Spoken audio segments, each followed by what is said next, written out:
BPL শিরোপা জয়ের আনন্দ এবার ছড়িয়ে পড়েছে পুরো রাজশাহী জুড়ে। মাঠের গ্যালারি ছাড়িয়ে সেই উচ্ছ্বাস পৌঁছে যায় শহরের প্রতিটি সড়কে। ট্রফি হাতে ছাদখোলা বাসে করে চ্যাম্পিয়ন দল ফিরেছে নিজ শহরে। ঢাকা থেকে উড়ে রাজশাহীতে পৌঁছানোর পর বিমানবন্দর থেকেই শুরু হয় বিজয় শোভাযাত্রা, যা এগিয়ে যায় পদ্মা পার ঘেঁষে শহরের গুরুত্বপূর্ণ সড়কগুলোতে। দলের অধিনায়ক নাজমুল হোসেন শান্তর নেতৃত্বে বাসে ছিলেন মুশফিকুর রহিম সহ রাজশাহীর তারকা ক্রিকেটাররা।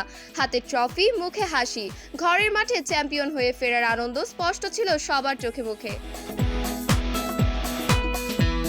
রাজশাহী বিশ্ববিদ্যালয় এলাকা ও শহরের বিভিন্ন পয়েন্টে জড়ো হন হাজারো সমর্থক।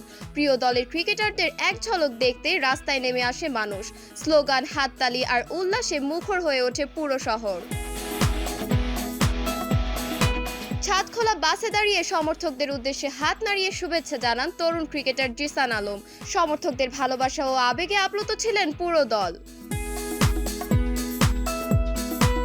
এই বিজয়যাত্রা আবারও মনে করিয়ে দেয় বিপিএল শুধু একটি টুর্নামেন্ট নয়, এটি দেশের ক্রিকেটের সবচেয়ে বড় উৎসব। আর চ্যাম্পিয়ন হয়ে ঘরে ফেরা মানে কেবল ট্রফি জেতা নয়, বরং সেই জয়টা ভাগ করে নেওয়া লাখো সমর্থকের সঙ্গে। রাজশাহীর এই আনন্দযাত্রা তাই শুধু উদযাপন নয়, উত্তরের ক্রিকেট ইতিহাসে লেখা হয়ে থাকলো গর্বের আরেকটি অধ্যায়। দিবারতী ঐশী, দ্য ডেইলি ফিল্ড।